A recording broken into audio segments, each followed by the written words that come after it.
새벽 3시.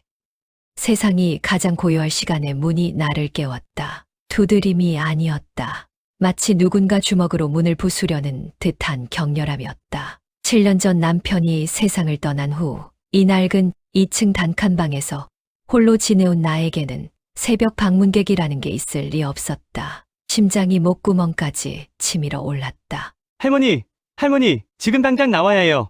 1층에 사는 조용한 총각 철호의 목소리였다. 평소 인사도 겨우 나누던 그가 왜 이 시간에 문틈으로 새어들어오는 그의 숨소리는 마라톤을 뛴 사람처럼 거칠었다. 빨리요. 지금 당장 도망가세요.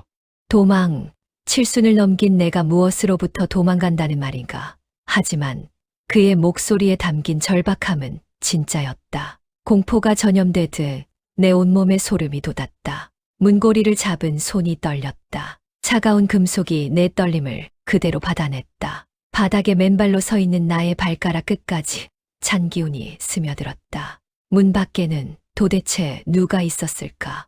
안녕하세요. 시니어 여러분을 위한 실화사연 인생 극장입니다. 오늘 들려드릴 이야기는 70대 할머니가 직접 겪은 실화를 바탕으로 재구성했습니다. 단, 이번 에피소드는 가정 내 갈등과 생명을 위협하는 범죄 상황을 포함하고 있어 마음의 준비가 필요할 수 있습니다. 본 콘텐츠는 가정폭력, 살인시도 등 민감한 내용을 다룹니다. 하지만 끝까지 들어보시기 바랍니다. 위기 상황에서 살아남는 지혜와 나이가 들어도 포기하지 않는 용기에 대한 메시지가 담겨 있습니다. 구독과 좋아요는 영상 제작에 큰 힘이 됩니다. 그럼 다시 그날 새벽으로 돌아가 보겠습니다. 그날 새벽 문은 왜 그토록 급박하게 울렸을까요? 이 2층 단칸방에서 혼자 살기 시작한 건 남편이 떠난 그의 해 겨울이었다. 연금으로는 전세나 월세를 감당하기 어려웠고 아들 진호는 결혼을 핑계로 함께 살기를 거부했다. 1층에는 30살 남짓한 총각 철호가 살고 있었다. 야간 알바를 한다고 했던가 새벽에 나가서 오후에 돌아오는 생활 패턴이라 마주칠 일이 거의 없었다. 가끔 계단에서 스쳐 지날 때면 고개만 살짝 숙이는 예의 바른 청년이었다. 그런 그가 왜 이 새벽에 우리 집 문을 두들기며 도망가라 소리치는 걸까? 계단 난간에 손을 대고 천천히 내려갔다.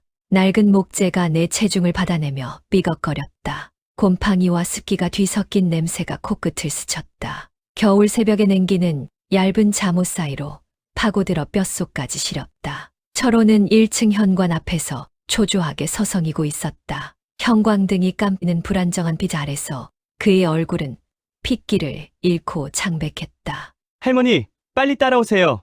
그의 목소리에는 평소의 온화함 대신 절박함이 가득했다. 무엇이 그를 이토록 다급하게 만들었을까? 뭔 일이냐, 철호야. 짐은 설명할 시간이 없어요. 일단 여기서 나가야 해요. 물음은 뒤로 밀었다. 본능이 몸을 먼저 움직였다. 70년을 살아온 직감이 말하고 있었다. 지금은 의심할 때가 아니라 따라야 할 때라고. 슬리퍼를 질질 끌며 그를 따라 현관을 나섰다. 새벽 공기는 예상보다 차가웠다. 입김이 하얗게 피어올랐고 맨발에 가까운 발가락들이 순식간에 얼어붙는 것 같았다. 이쪽으로요. 뒷문으로. 철호가 내 손목을 잡았다. 그의 손은 차갑고 거칠었지만 아기는 느껴지지 않았다. 오히려 떨리고 있었다. 무서워하고 있는 건 나뿐만이 아니었다. 뒷골목으로 향하는 순간 집 안에서 쿵 하는 둔탁한 소리가 들렸다. 무언가 무거운 것이 넘어지는 소리였다. 아니면 누군가 문을 발로 차는 소리였을지도 모른다. 등골에 찬 기운이 번져 올랐다. 누군가 정말로 내 집에 침입한 것이었다. 철호의 경고가 한순간도 이르지 않았던 셈이다. 누가 그러는 거냐? 할머니, 지금은 그냥 뛰어요. 뛰라고 70 넘은 다리로? 하지만 선택의 여지가 없었다. 생존이 우선이었다. 골목 어귀에서 멈춰 섰을 때 검은색 승용차 한 대가 건물 앞에 서 있는 게 보였다. 엔진은 꺼져 있었지만 운전석과 조수석에 사람의 실루엣이 어렴풋이 비쳤다. 저 승용차 언제부터 있었지? 철호는 대답하지 않았다. 그저 내 팔을 더 단단히 잡으며 어둠 속으로 몸을 숨겼다. 가로등 불빛이 닿지 않는 골목 구석, 쓰레기통 뒤편이었다. 차에서 두 남자가 내렸다. 체격이 좋은 편이었고 어둠 속에서도 움직임이 단호했다. 마치 이런 일에 익숙한 것처럼. 한 명은 건물 정문으로, 다른 한 명은 뒤쪽으로 돌아가며 건물을 포위했다. 가족이에요. 철호가 속삭였다. 뭐, 저들이 할머니, 가족이라고 했어요. 가족, 내게 남은 가족이라곤 아들 진호와 며느리 미숙이뿐이었다. 아니, 잠깐, 내 동생 준호와 그의 아들 철규가 있긴 한데 거의 왕래가 없는 상태였다. 누굴까? 내 아들 진호와 며느리 미숙, 그리고 내 동생 준호와 조카 철규. 그들 중 그 누가 나를 해친다는 걸까? 설마 그들이 새벽에 이런 식으로? 하지만 철호의 표정은 농담을 하고 있는 게 아니었다. 등골이 서늘해졌다. 가족이라는 이름으로 찾아온 사람들이 왜 이렇게 은밀하게 마치 도둑처럼 행동하는 걸까? 검은 차의 번호판이 에릿 불빛에 반짝였다. 숫자를 제대로 볼 수는 없었지만 뭔가 익숙한 느낌이었다. 어디선가 본 것 같은 24시간 찜질방으로 가요. 찜질방. 지금은 숨을 곳이 필요해요. 철호의 판단이 옳았다. 밖은 너무 추웠고 집으로는 돌아갈 수 없는 상황이었다. 그 검은 차의 정체를 알기 전까지는 찜질방까지는 도보로 10분 거리였다. 평상시라면 산책 삼아 걸을 만한 거리였지만 지금은 마라톤처럼 느껴졌다. 슬리퍼가 벗겨질 때마다 맨발로 차가운 아스팔트를 밟아야 했다. 철호는 중간중간 뒤를 돌아보며 우리를 따라오는 사람이 있는지 확인했다. 그의 경계심이 내게도 전염되어 나 역시 자꾸만 고개를 돌리게 되었다. 찜질방 로비에 들어서자 따뜻한 공기가 얼어붙은 얼굴을 감쌌다. 습기와 온기가 뒤섞인 공기, 밤새 잠들지 못한 사람들의 작은 소음들. 이상하게도 안심이 되었다. 사람들이 있는 곳, 불빛이 있는 곳이었으니까. 카운터 직원은 새벽 손님에 익숙한 듯 별다른 관심을 보이지 않았다. 시계를 보니 새벽 3시 30분. 세상이 가장 깊게 잠든 시간이었다. 철호의 휴대폰이 진동했다. 짧은 통화였다. 지금이요. 네, 알겠습니다. 통화를 마친 그의 표정은 더욱 어두워져 있었다. 뭔 일이야? 할머니, 지금은 여기서 숨어 계세요. 무슨 일이 일어나도 밖으로 나가면 안 돼요. 무엇이 시작되려는 것일까? 그리고 철호는 도대체 누구일까? 찜질방 구석 소파에 앉아 있는데도 떨림이 멈추지 않았다. 온몸이 따뜻해졌는데도 말이다. 철호는 내 맞은편에 앉아 무언가 심각하게 고민하고 있었다. 할머니, 그가 입을 열었다가 다시 닫았다. 말하기 어려운 무언가가 있는 것 같았다. 형광등이 윙거리며 불안정하게 깜빡여 그의 얼굴에 그림자가 오락가락했다. 그냥 말해봐라. 이보다 더 무서운 일이 어디 있겠니? 철호가 깊게 숨을 쉬었다. 그리고 내가 상상도 못할 말을 했다. 며느리가 할머니를 죽이려고 합니다. 세상이 멈춘 것 같았다. 귓속에서 윙하는 소리만 들렸다. 미숙이가, 내 며느리 미숙이가 나를 죽인다고? 그게 무슨 소리야 그게. 정말입니다. 저희가 한 달 넘게 지켜봤어요. 저희, 철호 혼자가 아니라는 뜻이었다. 그럼 그는 정말 단순한 이웃이 아니었던 거다. 왜 그런다는 거냐? 철호는 잠시 망설이더니 주머니에서 작은 수첩을 꺼냈다. 거기에는 날짜별로 무언가가 빼곡히 적혀 있었다. 보험금이에요. 할머니께서 받으시는 연금과 사망보험금, 그리고 이 집의 소유권까지. 기억을 되짚어보니 이상한 점들이 하나둘 떠올랐다. 3년 전 미숙이가 처음 우리 집에 왔을 때의 모습이 선명했다. 하얀 원피스를 입고 정중하게 인사하며 선물까지 가져온 예쁜 신부감이었다. 어머님, 앞으로 잘 부탁드려요. 어머님께 많이 배우고 싶어요. 그때는 정말 다정했다. 명절 때마다 음식을 해와서는 내가 직접 만든 것처럼 포장해 주기까지 해주었다. 아들 진호가 가정형 편 때문에 결혼을 늦게 한 것이 미안했는데 이런 좋은 며느리를 만나게 해준 것 같아 하늘에 감사하기까지 했다. 하지만 언제부터였을까? 미숙이의 태도가 조금씩 변하기 시작한 것은 명절에 오는 횟수가 줄어들었고 와서도 예전처럼 다정하지 않았다. 음식을 해와도 대충 데운 것 같은 맛이었고 나와 눈을 마주치는 것을 피했다. 말렸다. 요즘은 이렇게 안 해요, 어머님.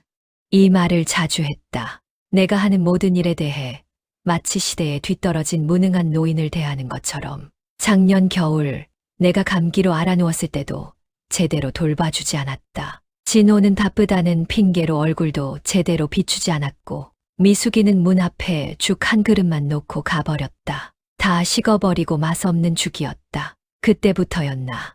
요양원 이야기를 꺼내기 시작한 것이. 어머님 혼자 계시는 거 불안해요. 좋은 곳에 모셔드릴까요? 좋은 곳, 내 집을 두고 왜 다른 곳으로 가야 한단 말인가. 집 매각 서류도 준비해뒀어요. 철호가 수첩에 다른 페이지를 펼쳤다. 거기에는 부동산 중개업소 전화번호와 예상 시세가 적혀 있었다. 제가 확인해본 바로는 할머니께서 돌아가시면 아들분이 모든 재산을 상속받게 되어 있어요. 생명보험금까지 합치면 상당한 금액이죠. 상당한 금액이라. 내게는 그저 남편과 함께 모은 작은 보금자리였는데 그들에게는 탐낼 만한 재산이었던 것이다. 하지만 철호야, 그게 정말 확실한 거냐? 미숙이가 정말로. 어젯밤에 직접 들었어요. 진호 씨와 미숙 씨가 통화하는 걸. 철호의 목소리가 더욱 낮아졌다. 이번이 마지막 기회야. 더 늦으면 의심받을 수 있어. 이런 말들을요. 그리고 또 한 가지 더요. 아드님과 며느리를 돕는 두 사람이 더 있어요. 그들 정체는 아직 확인하지 못했는데 아드님이 삼촌이라고 불렀어요. 가슴이 철렁 내려앉았다. 내 아들 진호도 알고 있다는 뜻이었다. 아니, 어쩌면 주도하고 있는지도 모르겠다. 70년을 살면서 이런 배신은 상상도 못했다. 거기다가 내 친동생 준호와 조카 철규까지. 남편이 세상을 떠난 후 의지할 곳이라곤 하나 없는 내가 유일하게 믿었던 혈육들이 내 죽음을 계획하고 있었다니. 그런데 철호야, 너는 누구냐? 왜 이런 일을 하는 거지? 철호는 잠시 머뭇거리더니 대답했다. 재영은 형사였어요. 사고로 많이 다친 후로는 그만뒀지만요. 사고 이후 저와 거의 매일 만나다시피 하는데 저와 형이 만나는 중에 우연히 아드님과 며느리 이야기하는 것을 우연히 들었는데 형이 수상하다고 저에게 그 둘을 잘 감시하라고 해서 제가 감시하고 있었어요. 형사, 내 보험 사기 전담 수사팀에서 일하다가 치료를 받기 위해 그만둔 건 2년 정도 됐어요. 최근에 이상한 점을 많이 발견했대요. 철호가 수첩의 맨 뒷장을 펼쳤다. 거기에는 여러 명의 이름과 날짜, 그리고 사망 원인이 적혀 있었다. 지난 5년간 미숙 씨 주변에서 일어난 일들이에요. 첫 번째 남편, 교통사고, 두 번째 남편, 심장마비, 모두 거액의 보험금을 남기고 갔어요. 등골에 한기가 스며들었다. 미숙이에게 이전 결혼 경험이 있다는 것은 알고 있었다. 하지만 두 명의 남편이 모두 의문스럽게 세상을 떠났다니. 현행범으로 잡아야 합니다. 또 다른 목소리가 들렸다. 철호의 휴대폰에서 나오는 소리였다. 스피커폰이 켜져 있었나 보다. 형이에요. 만수형. 안녕하세요. 할머니, 상황이 급박해서 이렇게 인사드리네요. 그런데 현행범이라는 게 범행을 하는 순간을 잡아야 해요. 그래야 현행범으로 구속할 수 있습니다. 지금까지는 정황만 있을 뿐 결정적 증거가 없었거든요. 현행범. 그 말은 내가 다시 죽을 고비를 넘겨야 한다는 뜻이었습니다. 무서우시죠? 만수의 목소리가 부드러워졌다. 하지만 할머니가 직접 나서셔야 해요. 도망만으로는 근본적인 해결이 안 됩니다. 그들은 포기하지 않을 테니까요. 맞는 말이었다. 오늘 도망쳤다고 해서 끝나는 게 아닙니다. 언젠가는 다시 기회를 노릴 것입니다. 더 교묘하게, 더 치밀하게. 어떻게 하면 되는 거냐? 일단 집으로 돌아가셔야 해요. 그리고 평소처럼 행동하시면서 그들이 접근하기를 기다리는 겁니다. 그럼 나는 미끼라는 소리구나. 죄송합니다. 하지만 다른 방법이 없어요. 미끼. 70이 넘어서 미끼가 되어야 한다니. 하지만 다른 선택이 있을까? 평생 도망치며 살 수는 없는 일이었다. 함정을 어떻게 놓을 것인가? 만수의 목소리가 전화기 너머로 들려왔다. 작전은 간단해요. 할머니께서 집으로 돌아가시면 그들이 반드시 찾아올 거예요. 그때 다시 할머니를 죽이려는 순간을 우리가 잡는 겁니다. 그런데 만약 실패하면? 실패하면 안 돼요. 할머니 목숨이 걸린 일이니까요. 목숨이 걸렸다. 그 말이 실감으로 다가왔다.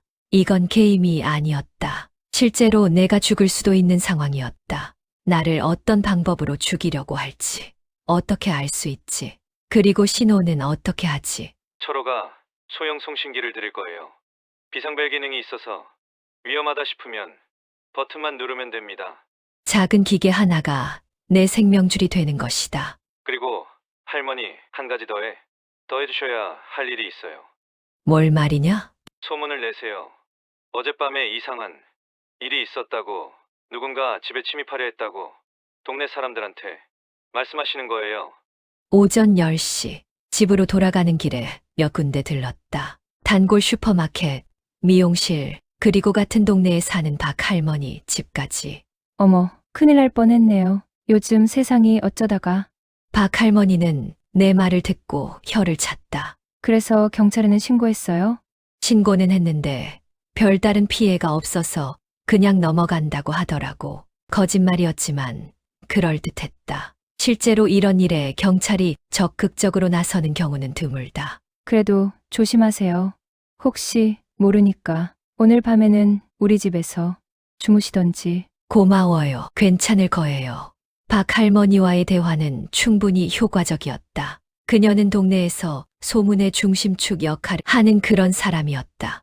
오후가 되면 온 동네가 내 이야기로 시끄러워질 것이다. 미용실에서도 비슷한 대화를 나눴다. 원장 아주머니는 더욱 극적으로 반응했다. 어머니 진짜 위험한데요. 요즘에는 혼자 사는 어르신들, 노리는 범죄자들이 많다던데. 그러게 말이야. 무서워서 잠도 제대로 못 잤어. 이 정도면 충분했다. 소문은 불길처럼 번질 것이고 결국 진호와 미숙이의 귀에도 들어갈 것이다. 집 앞에 도착했을 때는 정오가 다 되어가는 시간이었다. 어제의 검은 승용차는 보이지 않았다. 하지만 뭔가 이상했다. 현관 앞 화분이 살짝 옆으로 밀려 있었다. 분명히 어제까지는 정중앙에 있었는데, 그리고 우편함 뚜껑이 완전히 닫혀 있지 않았다. 평소 같으면 절대 눈치채지 못했을 작은 변화들이었다. 누군가 내가 없는 사이에 왔다 간 것이 분명했다. 2층으로 올라가는 계단을 오르면서도 신경이 곤두섰다. 혹시 아직 집 안에 숨어 있는 건 아닐까? 하지만 문은 잠겨 있었고 내부에서 나는 소리도 없었다. 열쇠로 문을 열고 들어가니 예상했던 대로였다. 누군가 내 방을 뒤진 흔적이 있었다. 서랍이 미묘하게 열려 있었고 침대 시트가 평소와 다르게 정리되어 있었다. 옷장 앞에는 발자국 같은 것도 보였다. 아마도 내 서류들을 찾아본 모양이다. 통장이나 도장, 보험 관련 서류들 말이다. 창문 틀에는 작은 스크래치 자국도 있었다. 잠금 장치를 억지로 열려고 시도한 흔적 같았다. 그들은 이미 준비를 마친 상태였다. 오늘 밤 다시 올 것이다. 이번에는 확실하게 끝내려고. 나도 준비해야 했다. 오후 3시 철호가 작은 상자를 들고 찾아왔다. 겉보기에는 평범한 택배 상자 같았지만 안에는 내 생존에 필요한 도구들이 들어있었다. 이게 송신기예요. 손톱보다도 작은 검은색 기계였다. 작은 버튼 하나가 전부였다. 이 버튼을 누르면 저희에게 신호가 와요. GP의 위치도 추적 가능하고 주변 소리도 녹음돼요. 이렇게 작은 걸로 되겠니? 최신 기술이에요. 2km 반경까지 송신 가능해요. 철호가 내 손바닥에 올려준 기계는 거의 무게도 느껴지지 않았다. 하지만 이 작은 것이 내 목숨을 구할 수도 있다는 게 신기하면서도 무서웠다. 그리고 이건 호신용 스프레이예요. 손바닥 크기의 작은 분무기였다. 겉보기에는 향수병 같았다. 최대한 가까이에서 상대방 얼굴에 뿌리세요. 눈에 들어가면 30분 정도는 앞을 못 봐요. 30분이면 충분했다. 도망갈 시간으로는. 그런데 철호야, 만약 그들이 독이 아니라 다른 방법을 쓰면 어떻게 하지? 그럴 가능성도 있어요. 하지만 이전 사건들을 보면 미숙이는 항상 독을 사용했어요. 추적이 어렵고 자연사로 위장하기 쉬우니까요. 자연사로 위장 그러고 보니 미숙이가 지난번에 가져온 홍삼병이 생각났다. 저녁 7시쯤 예상했던 전화가 걸려왔다. 어머님, 괜찮으세요? 동네에서 이상한 소문을 들었는데. 미숙이의 목소리는 평소보다 조금 높았다. 걱정하는 척하고 있었지만 어딘가 부자연스러웠다. 아, 그 얘기구나. 별거 아니야. 어젯밤에 누가 문 좀 두들겼던 것 같은데 아무것도 없더라. 정말 괜찮으세요? 혹시 위험한 건 아니고요? 괜찮다니까. 그런데 미수가 너희 언제 한번 와라. 홀로 지내니까 심심해서. 아, 네, 곧 가볼게요. 통화를 끝내고 나서도 귀에 윙윙거리는 소리가 들렸다. 긴장해서 그런 건지 아니면 정말 나이 탓인지 모르겠다. 하지만 확실한 건 그들이 곧 올 거라는 것이다. 미숙이의 목소리에서 급박함이 느껴졌다. 6시 30도 다른 전화가 왔다. 내 동생 준호에게서 온 전화였다. 누님 준호예요. 며느리 미숙이 한테서 들었는데 누님 집에 도둑이 들었다면서요. 뭐 없어진 건 없죠? 몸은 괜찮아요? 별거 아니야. 그냥 누가 잘못 찾아왔나 봐. 그래도 조심하세요. 요즘 혼자 사는 어르신들한테 사기 치려는 사람들이 많다던데. 정말 아이러니한 말이었다. 진짜 사기꾼들이 내 앞에서 사기꾼을 조심하라고 말하고 있으니 말이다. 밤 9시가 되자 문 밖에서 발소리가 들렸다. 계단을 올라오는 소리였다. 두 사람 분의 발소리. 심장이 빨라졌다. 송신기를 주머니에서 꺼내 손에 꽉 쥐었다. 작은 버튼 위에 엄지손가락을 올려뒀다. 똑똑똑. 예의 바른 노크 소리였다. 새벽에 들었던 그 거칠고 급박한 소리와는 전혀 달랐다. 어머님, 저희예요. 미숙이의 목소리였다. 평소보다 더 다정하게 들렸다. 어머님, 엄마, 안전하신지 확인하러 왔어요. 진호의 목소리도 들렸다. 문을 열어야 하는 순간이 왔다. 내 아들과 며느리, 그리고 내 목숨을 노리는 살인자들을 맞이해야 하는 시간이었다. 손잡이를 돌리기 전에 나는 깊게 숨을 쉬었다. 70년 인생 중 가장 중요한 순간이 될 것 같았다. 문이 열렸다. 그들이 웃고 있었다. 너무나 자연스럽게. 어머님, 정말 무서우셨겠어요. 미숙이가 내 손을 잡으며 말했다. 그 손은 차갑고 부드러웠다. 마치 뱀의 피부 같다는 생각이 들었지만 표정은 최대한 자연스럽게 유지했다. 괜찮다니까. 별거 아니었어. 그래도 혼자 계시니까 불안하셨을 거예요. 진호도 걱정하는 척하며 집안을 둘러봤다. 마치 침입자의 흔적을 찾는 것처럼. 하지만 실제로는 자신들이 어제 뒤져놓은 것들을 확인하는 것일지도 모른다. 어머님, 어제 너무 놀라셨을 것 같아서 진정금 시키시라고 우황청심환을 가져왔어요. 몸에 좋다고 해서. 미숙이가 손에 들고 있던 작은 유리병을 내밀었다. 유리병 안에는 우황청심환처럼 생긴 환약이 들어있었다. 코를 확 찌르는 한약 냄새가 났다. 바로 그것이었다. 독이 들어있을 병. 고마워라. 그런데 지금은 속이 안 좋아서 먹기가 싫어. 나중에 먹을게. 제가 특별히 한의원에 부탁해서 만들어 온 거예요. 지금 드셔야 놀란 가슴이 안정되고 오늘 밤도 잘 주무실 수 있을 거예요. 미숙이의 목소리에 강요하는 느낌이 섞여 있었다. 평소의 다정함과는 확연히 달랐다. 송신기 버튼을 살짝 눌렀다. 진동이 전혀 없어서 제대로 작동하는지 알 수 없었다. 하지만 믿을 수밖에 없었다.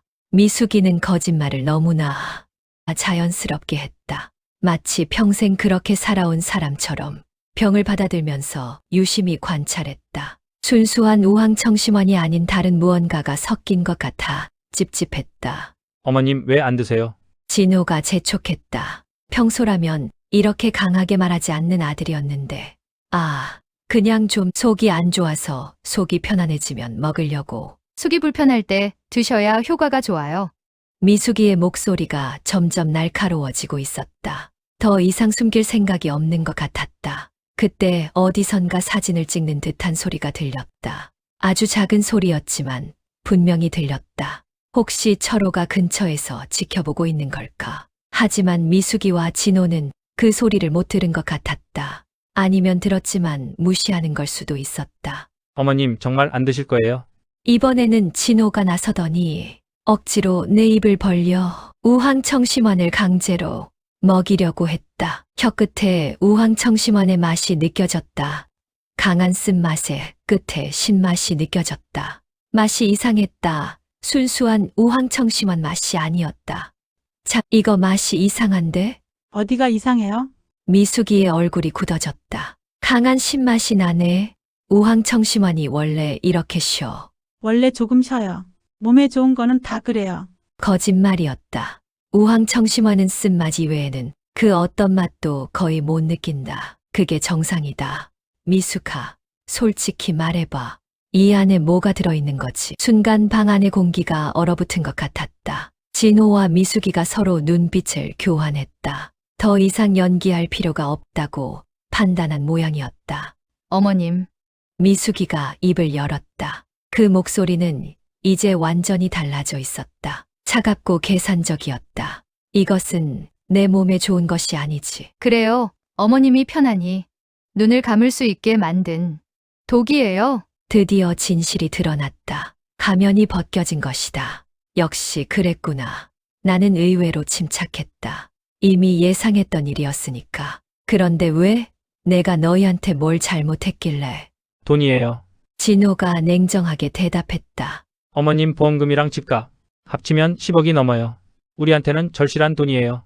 절실한 돈. 내 목숨보다 절실한 돈이라는 것이었다. 몸이 먼저 움직였다. 만일을 대비해 준비해 둔 호신용 스프레이를 진호와 미숙의 얼굴에 뿌렸다. 아, 어머니! 두 사람 모두 고통의 소리를 질렀다. 진호가 뒤쫓아왔다. 그의 발소리가 쇠소리처럼 메탈릭하게 울렸다. 계단을 2개씩 뛰어내려오는 소리였다. 미숙이도 눈물을 훔치며 따라오고 있었다. 여전히 제대로 보지는 못하는 것 같았지만 포기할 생각은 없는 모양이었다. 할멈! 어디로 도망가려고 해? 그녀의 목소리는 이제 완전히 본색을 드러내고 있었다. 지난 3년간 들었던 다정한 목소리는 모두 가짜였다. 1층에 도착했지만 철호는 보이지 않았다. 그의 방 문도 닫혀 있었다. 혹시 아직 작전이 시작되지 않은 걸까? 현관문으로 뛰어갔다. 하지만 문이 열리지 않았다. 이중 잠금 장치가 걸려 있었던 것이다. 언제 잠갔는지 기억이 나지 않았다. 아마도 진호와 미숙이 혹시 모를 사태를 대비해 잠궈둔 것 같았다. 뒤에서 발소리가 가까워졌다. 더 이상 도망갈 곳은 없어. 어느새 진호가 계단 아래까지 내려와 있었다. 숨이 거칠어져 있었지만 눈빛은 여전히 차가웠다. 진호야, 정말 이러고 싶니? 이미 늦었어요. 어머니도 우리가 누군지 알게 됐잖아요. 그럼 그만두자. 지금이라도. 안 돼요. 돈이 필요해요. 절실하게. 미숙이도 벽을 짚으며 천천히 내려왔다. 얼굴이 빨갛게 부어올라 있었지만 여전히 포기하지 않고 있었다. 이번에 확실하게 해야 해. 그녀가 주머니에서 무언가를 꺼냈다. 작은 유리병 속에 우황청심환 같은 것이 들어있었다. 아까 가져온 것과는 다른 것 같았다. 기범은 더 강해. 하나에 끝낼 거야. 더 가도. 이번에는 정말 살아남을 수 없을지도 모른다. 하지만 나는 포기하지 않았다. 70년을 살아온 것이 헛되지 않다는 것을 보여줘야 했다. 밖으로 나갈 수 없다면 다른 방법을 찾아야 했다. 건물 뒤편에 작은 창문이 있었던 것 같다. 거기로 나갈 수 있을지도 모른다. 하지만 그들도 내 생각을 읽었는지 양쪽에서 나를 둘러쌌다. 어디로 갈 거야? 어머니! 이제 정말로 막다른 길이었다. 멈춰 섰다. 더는 달아나지 않기로 했다. 그때 문득 남편 생각이 났다. 7년 전 병원에서 마지막으로 나누었던 대화였다. 여보, 우리가 자식을 잘못 키운 것 같아. 왜 갑자기 그런 소리를 해? 돈밖에 모르는 것 같아. 정이라는 게 없어. 남편은 그때 이미 알고 있었던 것 같다. 진호의 본성을. 하지만 우리가 키운 아이잖아. 끝까지 믿어보자. 그때는 남편의 말이 맞다고 생각했다. 아무리 그래도 혈육인데 어떻게 부모를 해칠 수 있겠나 싶었다. 하지만 지금 이 순간 남편이 옳았다는 것을 깨달았다. 정말 잘못 키웠구나. 진호야, 뭐요? 내 아버지가 살아계셨다면 뭐라고 하실까? 순간 진호의 얼굴이 일그러졌다. 뭔가 찔리는 것이 있는 모양이었다. 아버지 얘기는 하지 마요. 왜 부끄럽니? 탁치라고 했잖아. 진호가 소리를 질렀다. 그 소리에 건물 전체가 울릴 것 같았다. 할머니, 갑자기 다른 목소리가 들렸다. 남자 목소리였는데 진호의 것은 아니었다. 누구야? 미숙이가 놀라며 주변을 둘러봤다. 아직 시야가 완전히 회복되지 않아서 소리가 어디서 나는지 정확히 모르는 것 같았다. 저예요. 철호. 1층 어딘가에서 철호의 목소리가 들렸다. 하지만 모습은 보이지 않았다. 지금까지 모든 대화가 녹음되고 있었습니다. 뭐? 그리고 실시간으로 경찰서에 송신되고 있어요. 진호와 미숙이의 얼굴이 창백해졌다. 거짓말이야. 거짓말이 아니에요. 할머니가 가지고 계신 송신기로요. 송신기. 내가 주머니에 넣어둔 그 작은 기계. 살인 시도 혐의와 협박 혐의로 체포영장이 이미 발부됐습니다. 밖에서 사이렌 소리가 들리기 시작했다. 멀리서부터 점점 가까워지는 소리였다. 이번엔 확실해. 또 다른 목소리가 들렸다. 전화 스피커를 통해서인 것 같았다. 진호 씨, 미숙이 씨. 이번에는 현행범으로 체포합니다. 2번은 성공했지만 3번째는 실패예요. 만수의 목소리였다. 2번의 살인과 이번 살인 시도 모든 증거가 확보됐습니다. 법의 시간이 왔다. 사이렌 소리가 점점 가까워졌다. 빨간색과 파란색 불빛이 창문을 통해 어둠 속으로 스며들기 시작했다. 경찰차가 최소 2대는 되는 것 같았다. 진호는 당황한 듯 미숙이를 바라봤다. 그녀의 얼굴에는 여전히 스프레이의 후유증으로 붉은 반점이 남아 있었지만 더 이상 고통스러워하지 않았다. 대신 차가운 계산이 그녀의 눈빛을 지배하고 있었다. 미숙이가 가방에서 뭔가를 꺼냈다. 작은 칼이었다. 과일용 칼 정도의 크기였지만 날카로워 보였다. 처음부터 여러 가지 방법을 준비해왔던 것이다. 하지만 그 순간 건물 입구에서 발소리가 들렸다. 여러 명이 동시에 계단을 올라오는 소리였다. 무거운 부츠가 계단을 차는 소리, 무전기에서 나오는 지직거리는 통신음, 그리고 명령을 주고받는 낮은 목소리들. 진호와 미숙이는 서로를 바라보며 무언의 대화를 나눴다. 도망칠 곳이 없다는 것을 깨달은 것 같았다. 건물은 이미 포위되었고 모든 대화는 녹음되어 있었으며 현행범으로 붙잡힐 상황이었다. 미숙이의 손에서 칼이 떨어졌다. 쇳소리를 내며 바닥에 떨어진 칼은 형광등 불빛에 차갑게 반짝였다. 현관문이 벌컥 열렸다. 제복을 입은 경찰관들이 일제히 들어왔다. 권총을 손에 든 채로 전술적으로 배치되어 움직이는 모습이 마치 영화의 한 장면 같았다. 맨 앞에 경찰관이 진호와 미숙이에게 손을 들라고 지시했다. 명령은 간결하고 단호했다. 저항할 여지를 주지 않는 톤이었다. 진호가 먼저 무릎을 꿇었다. 그의 어깨는 떨리고 있었고 이제서야 자신이 처한 상황의 심각성을 깨달은 것 같았다. 살인 미수, 협박, 그리고 과거의 2건의 살인까지. 앞으로의 인생이 어떻게 될지 뻔했다. 미숙이는 마지막까지 저항하려는 듯했지만 3명의 경찰관이 둘러싸자 결국 손을 들었다. 그녀의 얼굴에는 여전히 냉정함이 남아 있었다. 마치 이런 상황을 이미 예상하고 준비해왔다는 듯한 표정이었다. 수갑이 채워지는 쇳소리가 방 안에 울렸다. 차갑고 결정적인 소리였다. 진호의 손목에 그리고 미숙이의 손목에 차례로 수갑이 채워졌다. 한 경찰관이 나에게 다가와 괜찮은지 물었다. 나는 고개를 끄덕였지만 실제로는 온몸이 떨리고 있었다. 지금까지 긴장으로 버텨왔지만 위기가 지나가자 후유증이 몰려오기 시작했다. 증거봉인 백이 독이 우황청심환이 담긴 유리병이 조심스럽게 담겼다. 송신기도 스프레이도 모두 증거품이 되었다. 이 작은 도구들이 내 목숨을 구했고 동시에 그들의 범죄를 증명하는 결정적 증거가 된 것이다. 경찰관이 나에게 설명해준 또 하나의 무서운 사실이 있었다. 내 동생 준호와 조카 철규도 이 사건과 무관하지 않았다. 하지만 그들은 마지막 순간에 양심의 가책을 느껴 마지막 범행에는 참여하지 않았고 만일 내 동생 준호가 마지막 범행에 동참했더라면 나는 살아남지 못했을 거라는 충격적인 말이었다. 내 동생 준호와 조카는 처벌은 받겠지만 정상 참작이 되어 많은 감형이 있을 거란 설명도 해주었다. 철호가 모습을 드러냈다. 그는 건물 옆 본관에 숨어서 모든 상황을 지켜보고 있었던 것이다. 손에는 소형 카메라가 들려 있었고 또 다른 송신 장비들도 보였다. 혼자가 아니라 팀으로 작업했던 것이다. 만수도 뒤늦게 나타났다. 그는 형사 출신이라 그런지 이런 상황을 많이 경험한 듯 보였다. 차분하고 전문적인 태도로 현장을 정리하고 있었다. 이런 일이 처음이 아닌 것 같았다. 진호와 미숙이가 경찰차로 끌려나가는 모습을 창문을 통해 지켜봤다. 검은 승용차는 이미 견인차에 실려 있었다. 모든 것이 증거가 되는 상황이었다. 빗방울이 창문을 더 세게 두드리기 시작했다. 마치 이 모든 사건을 씻어내려는 것처럼.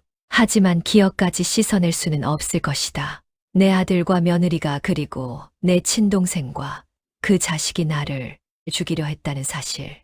그리고 미숙이는 과거에 자신의 두 남편을 죽였다는 진실은 영원히 남을 것이다. 정의는 실현됐지만 가족이라는 이름을 가질 수 있었던 믿음의 빈자리는 어떻게 채워야 할까? 경찰차의 빨간 불빛이 멀어져 가면서 거리는 다시 고요해졌다. 하지만 내 마음은 여전히 소란스러웠다. 70년을 살면서 이런 밤을 보내게 될 줄이야. 다음 날 저녁 노을이 창문 너머로 스며들 때 만수와 철호가 다시 찾아왔다. 이번에는 급박하지 않은 평화로운 방문이었다. 그들의 얼굴에는 어젯밤의 긴장감 대신 안도감이 스며 있었다. 만수가 가져온 서류 봉투에는 사건의 전말이 정리되어 있었다. 미숙이의 과거 행적, 보험금 수령 내역, 그리고 이번 사건의 녹음 파일까지 모든 것이 체계적으로 정리되어 있었다. 철호는 찻잔에 뜨거운 물을 부으며 조심스럽게 이야기를 꺼냈다. 할머니 힘든 일을 잘 견뎌내신 것을 보고 정말 놀랐습니다. 주변에 어려움을 당하고 계신 분들을 도우며 살아가셨으면 좋겠습니다. 어젯밤의 공포는 오히려 나를 더 강하게 만든 것 같았다. 도망치며 살아온 7년이었지만 이제는 맞서고 싶었다. 아니, 맞설 수 있을 것만 같았다. 만수는 자신의 건강이 좋아져서 이제는 일을 할 거라고 했다. 자신의 과거 경험을 살려 사설 탐정을 해보려고 한다고 했다. 그는 나에게 시니어 부문에서 일해줄 파트너가 필요하다고 말했고, 이런 경험을 해본 내가 적임자라고 생각한다고 말했다. 할머니, 저와 같이 일해보실 생각 없으신가요? 나는 고민할 것도 없이 승낙했다. 이제는 바보처럼 피하지 않고 세상이라는 바람을 받아치며 거슬러 올라가야겠다는 다짐을 했다. 창밖으로 보이는 거리는 평범했다. 저녁 산책을 나온 사람들, 편의점에서 나오는 젊은이들, 버스를 기다리는 직장인들, 모두 각자의 삶을 살아가고 있었다. 하지만 그 평범함 속에 숨어있는 어둠도 있다는 것을 이제 안다. 며칠 후 만수의 사립탐정 사무실에서 첫 의뢰를 받았다. 70대 독거노인이 갑자기 실종됐다는 내용이었다. 가족들은 치매로 인한 배회라고 주장했지만 이웃들의 증언은 달랐다. 실종 전날까지도 정신이 또렷했다는 것이었다. 의뢰인은 실종된 할아버지의 오랜 친구였다. 경찰도 가족도 적극적으로 나서지 않자 사설 탐정을 찾게 됐다는 것이었다. 그의 떨리는 목소리에서 절박함이 느껴졌다. 만수가 내게 첫 번째 현장 조사를 맡겼다. 같은 연배의 사람이 가면 더 많은 정보를 얻을 수 있을 거라는 판단이었다. 철호는 기술적 지원을, 만수는 법적 절차를 담당하기로 했다. 실종자의 집 앞에 서니 묘한 기시감이 들었다. 며칠 전 내가 살던 집과 비슷한 구조였고 같은 냄새가 났다. 홀로 사는 노인의 집에서 나는 그 특유의 쓸쓸함이었다. 하지만 이번에는 도망치지 않았다. 문을 두드리고 질문을 하고 단서를 찾았다. 나이는 변수일 뿐이라는 것을 증명하고 싶었다. 오디오북을 들어주신 시니어 여러분, 오늘 이야기는 여기서 마무리됩니다. 기억하세요. 나이가 들었다고 해서 무력한 것은 아닙니다. 경험은 가장 큰 무기가 될 수 있고 용기는 언제든 다시 찾을 수 있습니다. 만약 여러분 주변에서 이상한 일이 벌어진다면 주저하지 말고 도움을 요청하세요. 도움이 필요하신 분은 지역 상담 기관이나 B에 언제든 연락하시기 바랍니다. 그리고 다음 주에는 새로운 사연으로 찾아뵙겠습니다. 포기하지 마세요. 여러분의 이야기는 아직 끝나지 않았습니다. 아직 구독과 좋아요, 그리고 알림 설정을 하지 않으신 분이 있으시면 꼭 눌러주세요. 고맙습니다. 여러분의 인생 극장이었습니다.